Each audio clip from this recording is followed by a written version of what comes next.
Welcome to Unraveling the Truth, the podcast where we dig into the hidden gears and mechanisms of complex stories and pull back the curtain on what's really going on.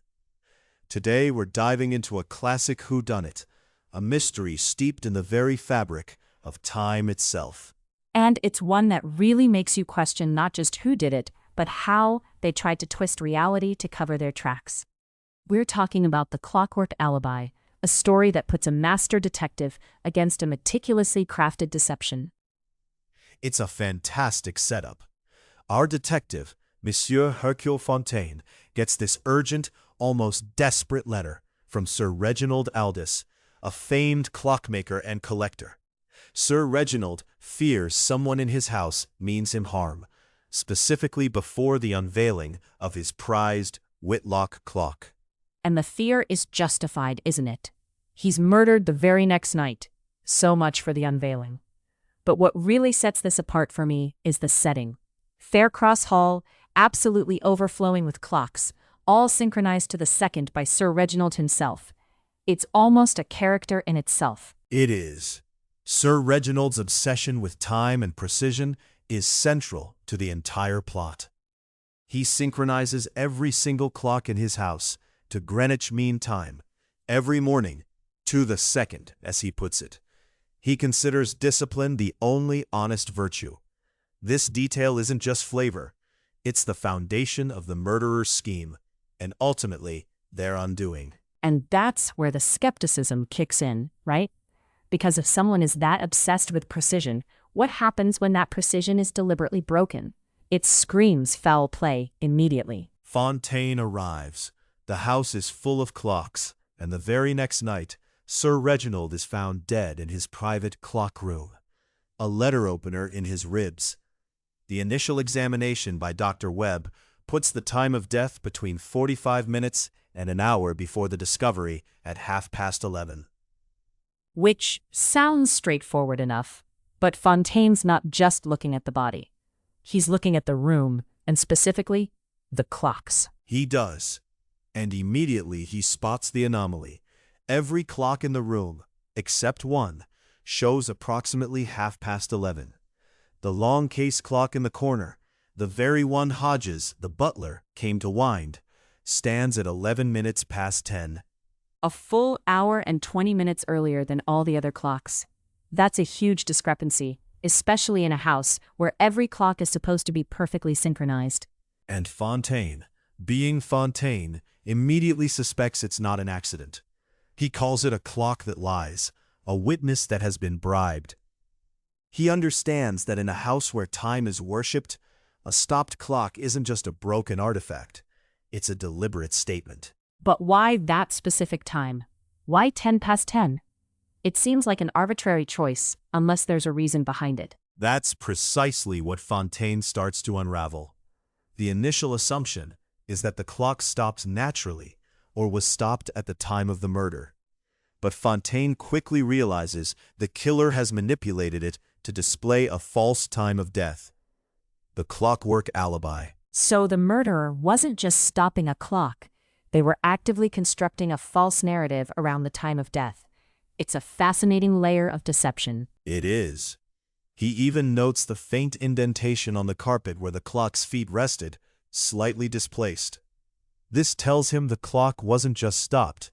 It was moved, interfered with, and then returned, but not quite to its original spot. That small detail is a huge clue. A tiny shift in a rug, but it reveals a monumental effort to deceive. It's the kind of detail that makes you wonder how many other crimes might have been solved if someone had just looked closely at the dust. The dust, the pendulum's resting position, the height of the weights. These are the mechanical logic he mentions. He knows these elements will tell a different story than the hands on the clock face. And that's what makes Fontaine such a brilliant detective. He doesn't just take things at face value. He digs into the underlying mechanics, the hidden truths that even the most meticulous criminal might overlook. It's like trying to fake a vintage car's mileage. You can roll back the odometer, but the wear on the tires, the engine's compression, the service records, those tell the real story.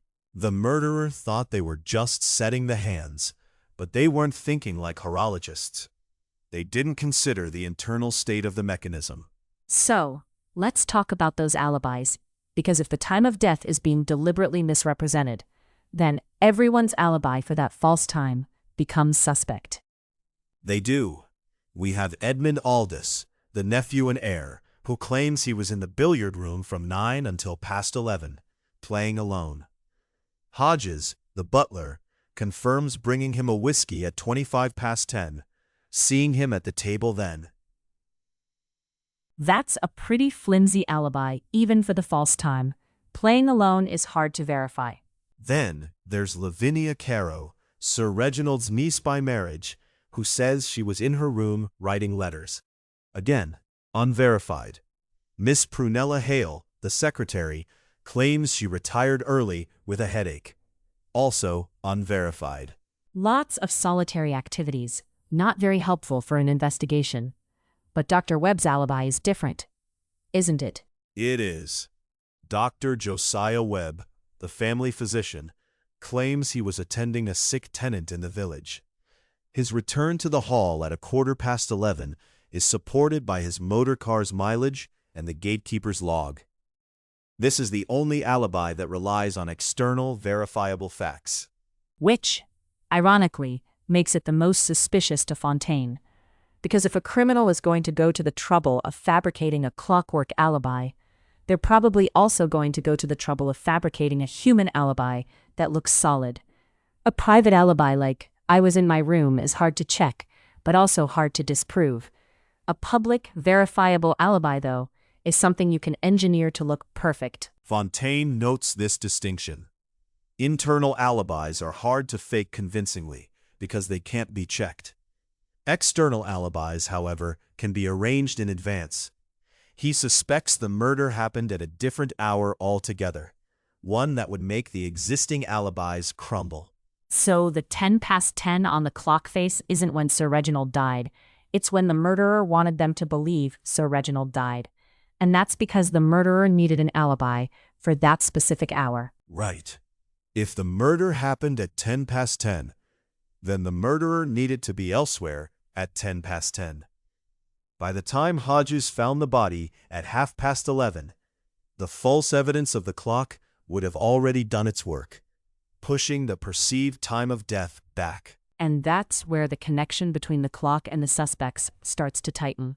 If the true time of death was later, say closer to 11, how does that impact the alibis? Well, if the murder happened nearer 11, Dr. Webb's alibi for being in the village, returning at 11:15, becomes less useful. He would have been back at the hall with a 15-minute window before the body was discovered. And Edmund's solitary billiards between 10:30 and 11? That's completely unverified. So a false time of death at 10 past 10 could protect someone who needed an alibi for that earlier time, while inadvertently undermining someone else's. This is where Fontaine really shines. He sees the ripple effect of the clockwork alibi. It's not just about one person's movements. It's about how it frames everyone else's. It's like a chessboard, where one move doesn't just affect the square you're on, but every piece around it. The killer thought they were just moving one pawn, but Fontaine is seeing the entire board. He then pivots to Dr. Webb, not out of conviction, but because of that verifiable alibi. He starts digging into Sir Reginald's health and, more importantly, his will. Why the will? What's the connection? Fontaine makes an educated guess. A man fearing for his safety, talking about being robbed, is likely to revisit his estate. He senses that Dr. Webb is carrying a secret. And he's right. Dr. Webb confesses that Sir Reginald drafted a new will 3 weeks prior, leaving the bulk of his collection, including the Whitlock Clock, to his secretary Miss Prunella Hale instead of Edmund. Dr. Webb and Hodges were witnesses to the draft. This is a huge shift. Edmund, the nephew, had significant gambling debts.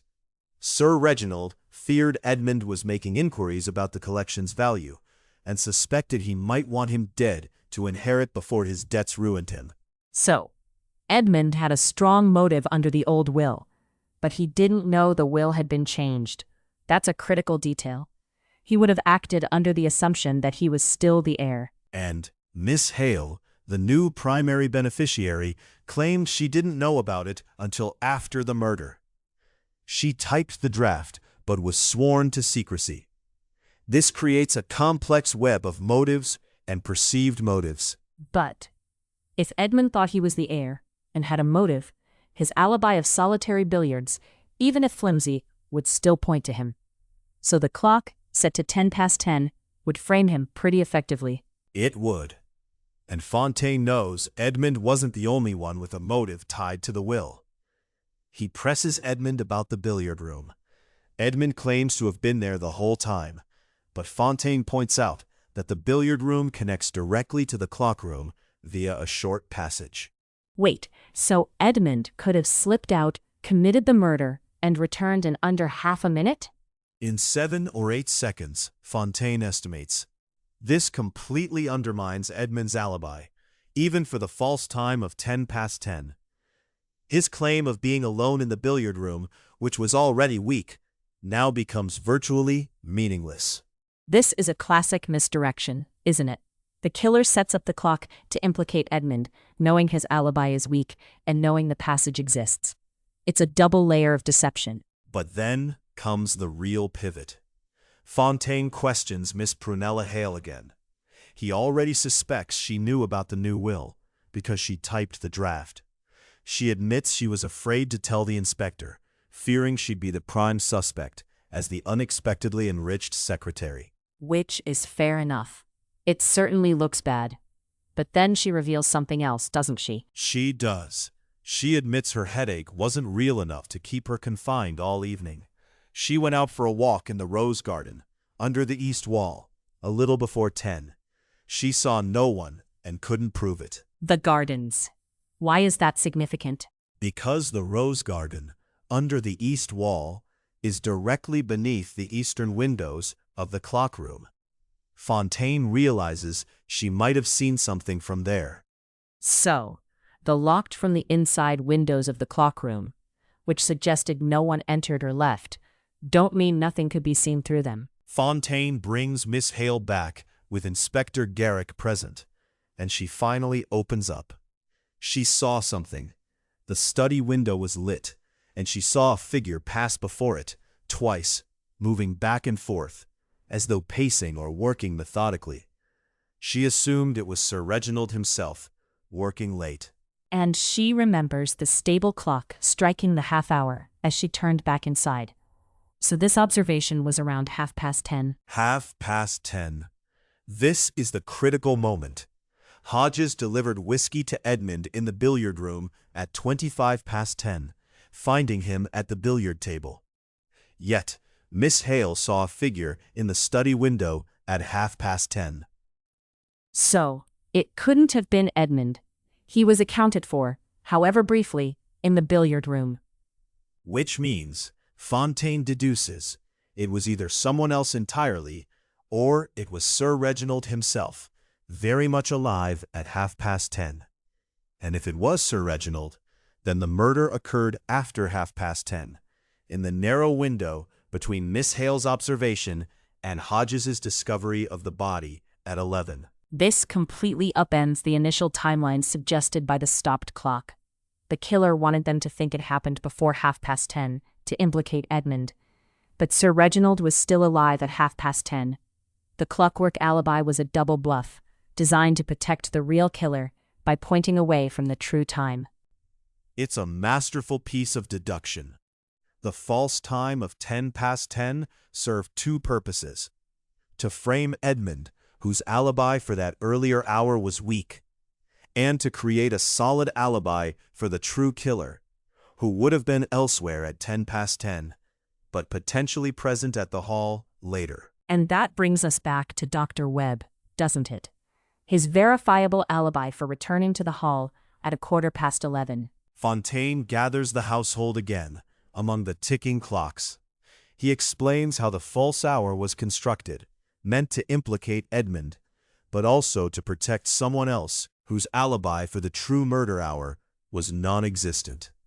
And that someone is Dr. Webb. Fontaine points out that Dr. Webb returned to Faircross Hall at 11:15, an excellent alibi for any hour up to that point. But Hodges found the body at 11:30, 15 minutes after Webb's return. So, where was Dr. Webb in those 15 minutes? He claimed he went to his room. But Fontaine believes he went to the clock room using the same connecting passage from the billiard room. He links Dr. Webb and Lavinia Carroll, suggesting they were closer than assumed. And the motive? The new will. Dr. Webb had witnessed the draft of Sir Reginald's new will, leaving everything to Miss Hale. But that draft hadn't been formally lodged with a solicitor. Sir Reginald intended to finalize it on Monday, after the Whitlock Clock unveiling. So, if Sir Reginald died before Monday, the old will would stand, naming Lavinia Carroll as a principal beneficiary alongside Edmund. This is the crux. Dr. Webb, in love with Lavinia, knew her inheritance was about to vanish. He couldn't keep such a vital secret from her. They both understood that Sir Reginald's death before Monday would preserve their fortune. So, they killed him. Fontaine reconstructs the scene. Dr. Webb returned from the village, went to the clock room, found Sir Reginald still at his desk. An argument ensued. Sir Reginald, perhaps sensing Webb's anxiety, threatened to dismiss him, severing his connection to the household entirely. In a fit of fury, Webb seized the letter opener. And then, in the cold calculation that followed, they came up with the Clockwork Alibi. Lavinia, who had observed her uncle's clock synchronization ritual for years, knew how to stop the long case clock and set its hands to mislead. Webb carried it out while Lavinia kept watch, ready to claim she heard nothing. The false time of 10:10 was chosen to point suspicion squarely at Edmund, whose alibi for that earlier hour was so weak.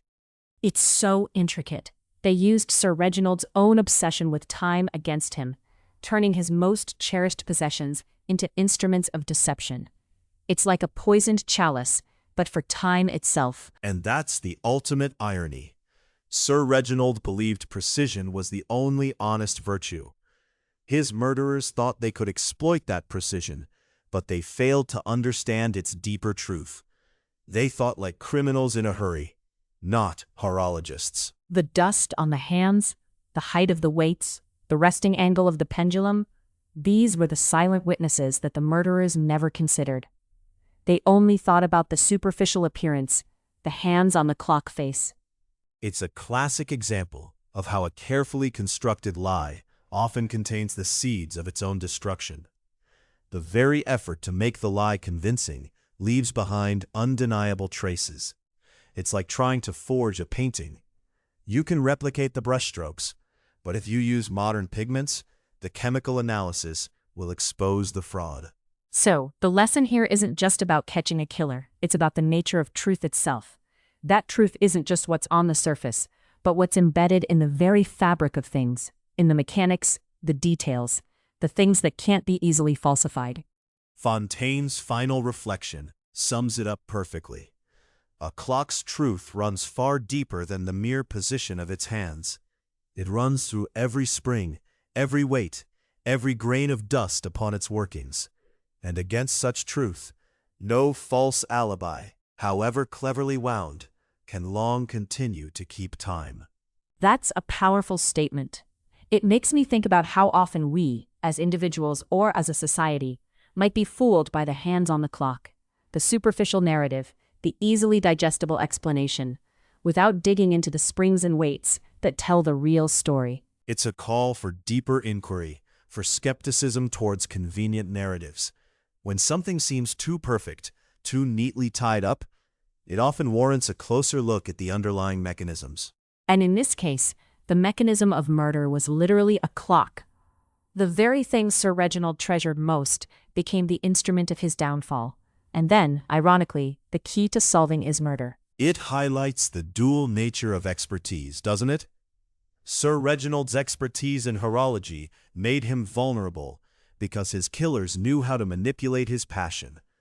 But it was that same deep understanding of horology, applied by Fontaine, that ultimately expose their deception. The tool can be used for good or ill, but its inherent truth remains. It also speaks to the human element. The motive wasn't some grand abstract evil, but a very human fear of loss, of being left with nothing after years of perceived loyalty and service. Lavinia and Dr. Webb felt entitled to an inheritance they believed was being unfairly taken away. Entitlement can be a powerful motivator for crime.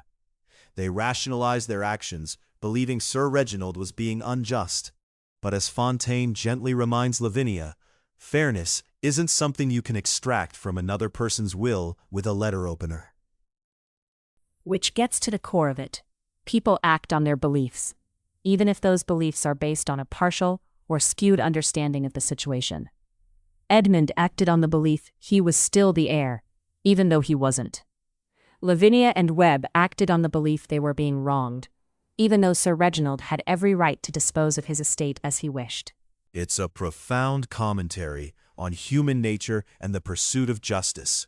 The criminal mind often overestimates its own cleverness and underestimates the power of meticulous observation and logical deduction. They focus on the big lie, but forget the small, persistent truths that will always betray it. So for our listeners, what are the key takeaways from The Clockwork Alibi? First, don't just accept the surface narrative. Always look for the underlying mechanisms and ask what they truly reveal. In this story, the stopped clock's hands told one story, but its internal workings told another. Second, motives are complex and can shift. What someone thinks their motive is, or what they believe they're entitled to, can drive actions, even if the objective reality is different. And finally, even the most elaborate deceptions often leave behind subtle, undeniable traces. The smallest detail, a displaced rug, a specific observation from a garden, can unravel an entire scheme. Precision, in the end, cuts both ways. It's a reminder that truth, like a perfectly wound clock, has an internal logic that's hard to break, no matter how much you try to manipulate the hands. And with that, we've wound down our discussion of The Clockwork Alibi. Thank you for joining us on Unraveling the Truth.